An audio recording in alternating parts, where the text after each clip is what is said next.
We are closing the kitchen. I'm so excited. The end of a long day, the end of a long week for so many of us, or the beginning of a week. It's like, who even knows with the COVID and the this and the that. So happy to see everybody here. Yay, yay, yay. Crystal and Susie and I don't know, our Facebook people are coming up. Say hi, everyone. So much to talk about today. Definitely want to hear your comments, your thoughts, your ideas, your beliefs, everything in between.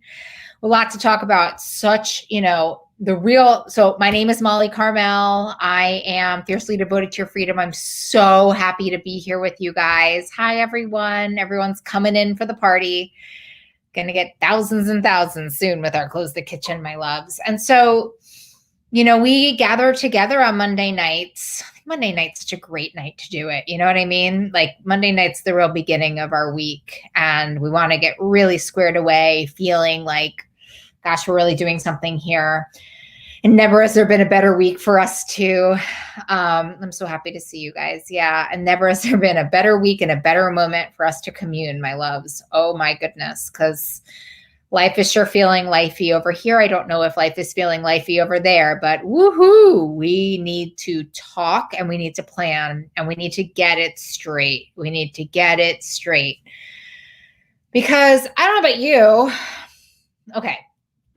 So we're in the Bermuda Triangle. We pass through Halloween, moving towards Thanksgiving. Then we have like the Christmas, New Year's, but rounding the bases. And it's never been an easier time to get lost in it with the political climate, with the COVID. It was snowing in Connecticut today. I mean, the whole thing. Oh my gosh. Is Emily here? That is so exciting. So, here's what I want to say about it. I talk so much about the Wellworn snow groove, right? Which is our old habits, our old beliefs, our old ideas that we sort of easily go down, right?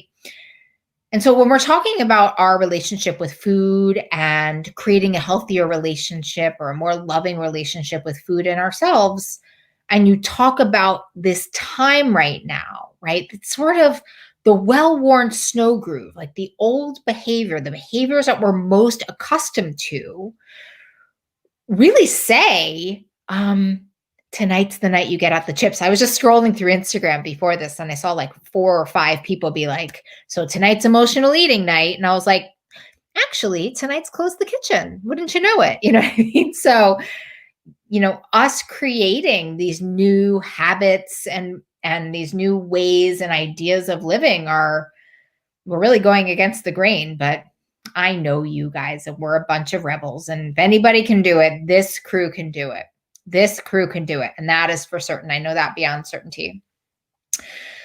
So the first thing I want to say is the well-worn snow groove, the ways that we've behaved before we learned new ways to be, is that life is lifey. We're in the Bermuda Triangle. It's such an uncertain time, to say the least. There's so much out of our control. I want to go numb.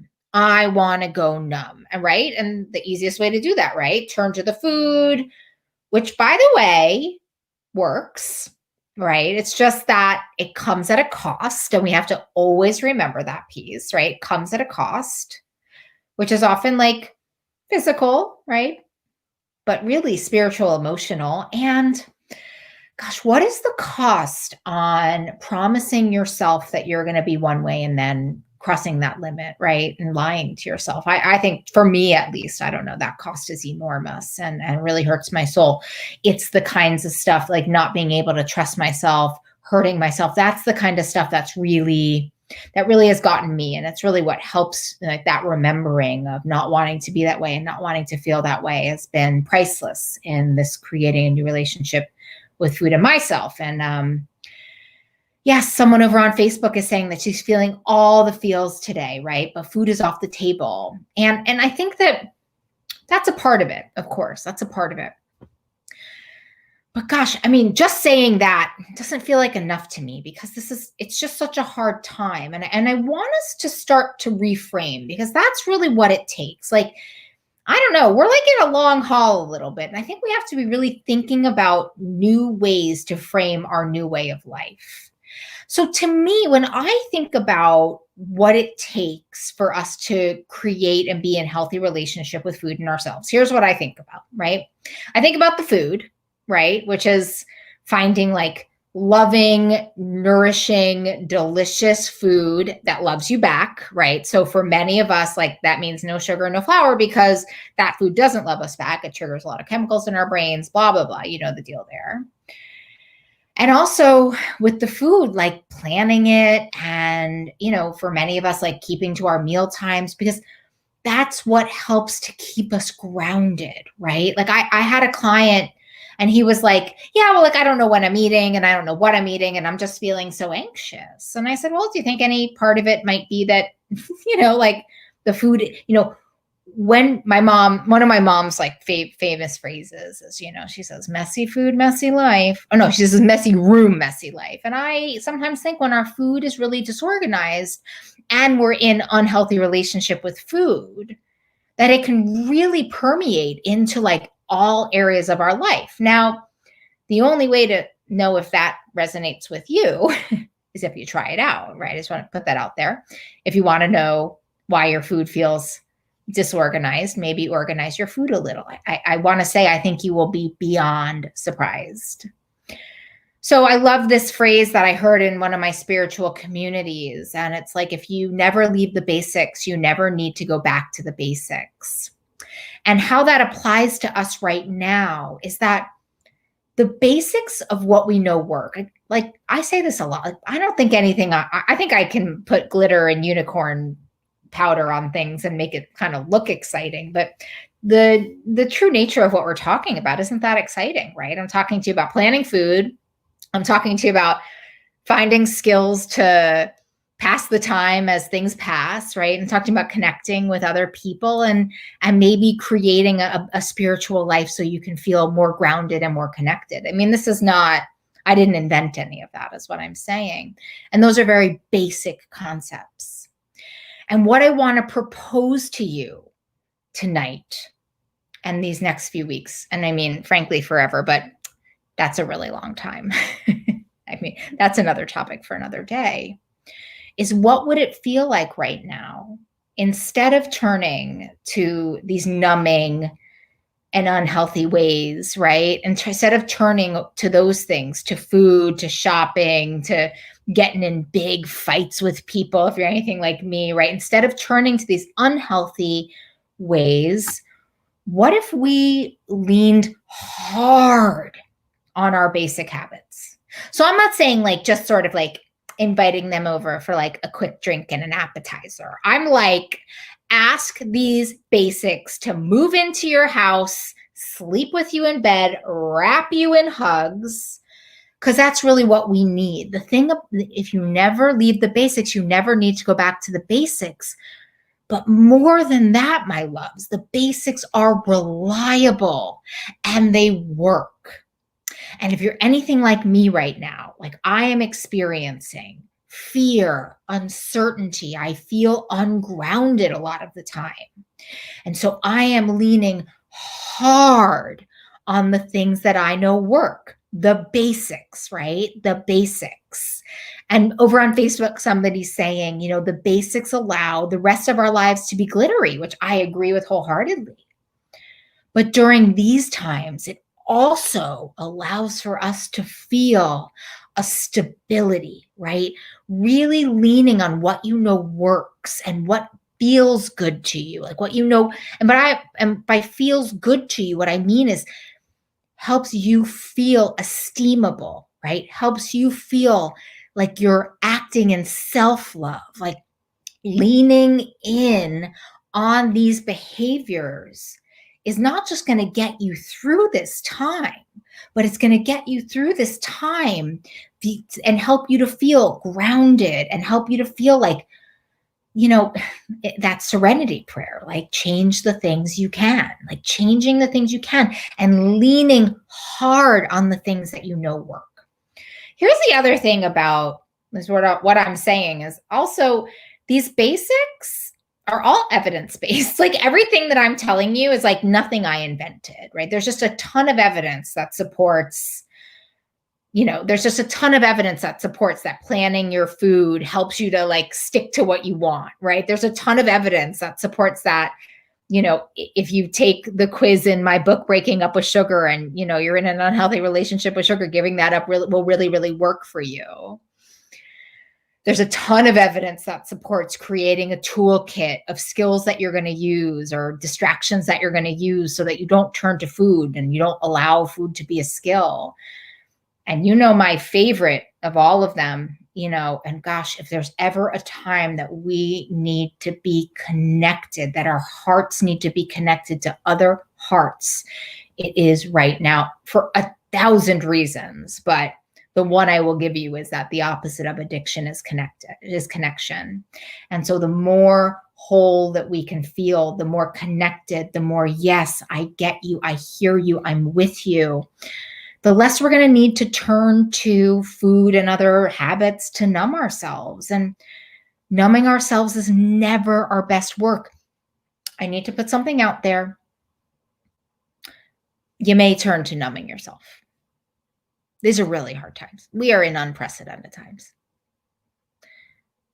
If you do it, turn the page, get right back on. That's the deal. I mean, try your hardest not to. Try to be leaning in on these healthy basics. Try your very best to be leaning in on these healthy basics. But I would be remiss as your coach and your bestie to not say, like, if that does happen, get right back out and ask for help and look into what happened. These are all stories for another time, but it may happen. I mean, I don't even know.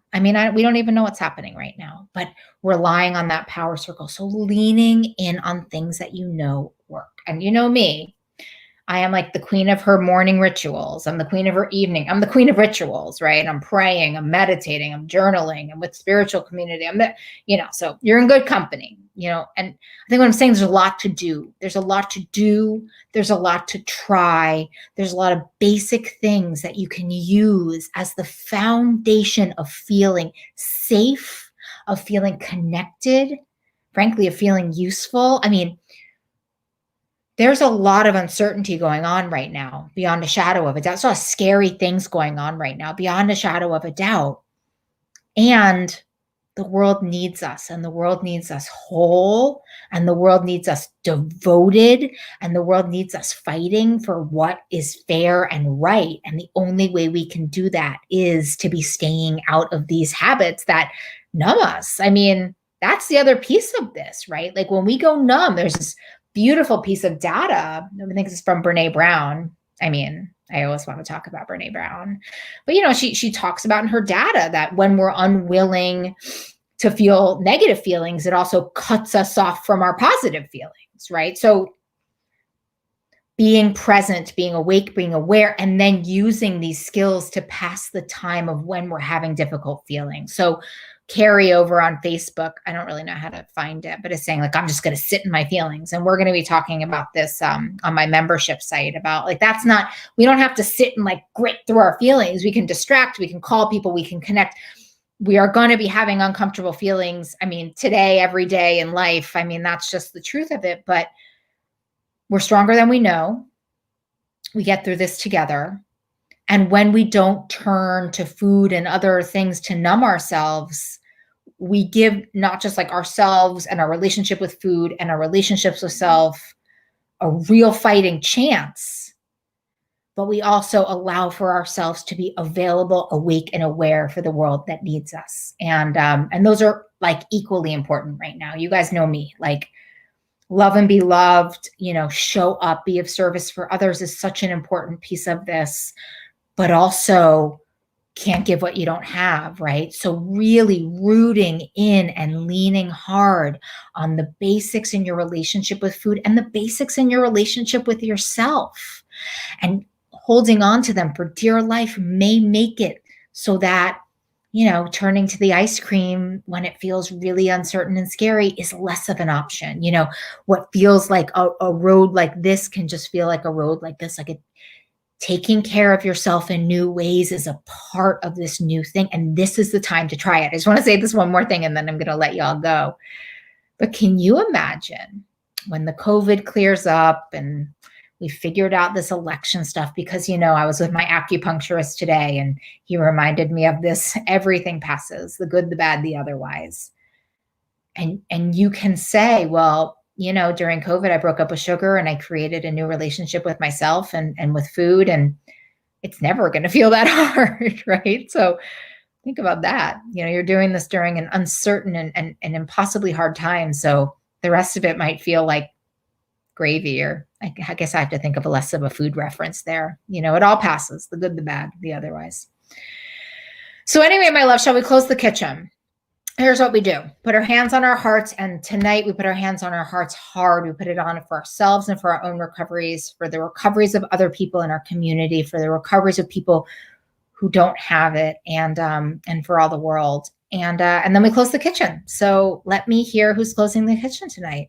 And then time for bed. Great. Sam has closed the kitchen. Incredible. Incredible. Who else is closing the kitchen tonight? Amazing. Susie, are you closing the kitchen? Julie closed the kitchen. Hi, love. Josh closed the kitchen. Amazing. Amazing.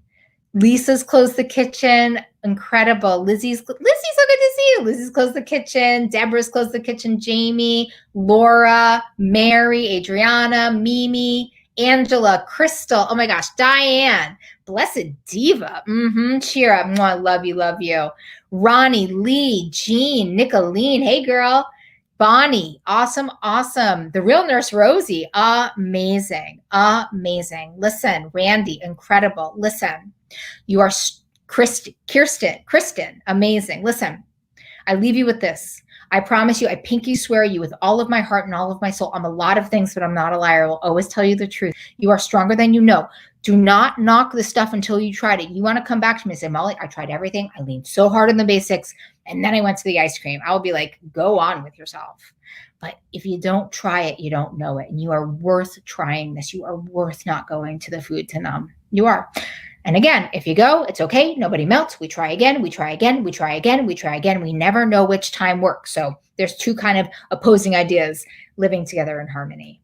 And I love you all so deeply. And if someone has not told you that they love you today, from me to you, love you deeply, deeply, deeply, sending it big to you. Leave me comments, leave me likes, send this to people. Let's get this message out big time, big time, big time. Share it, comment it, like it, love it, subscribe it. You know all the things. And we'll do it all again next Monday. Mwah. Good night, everybody.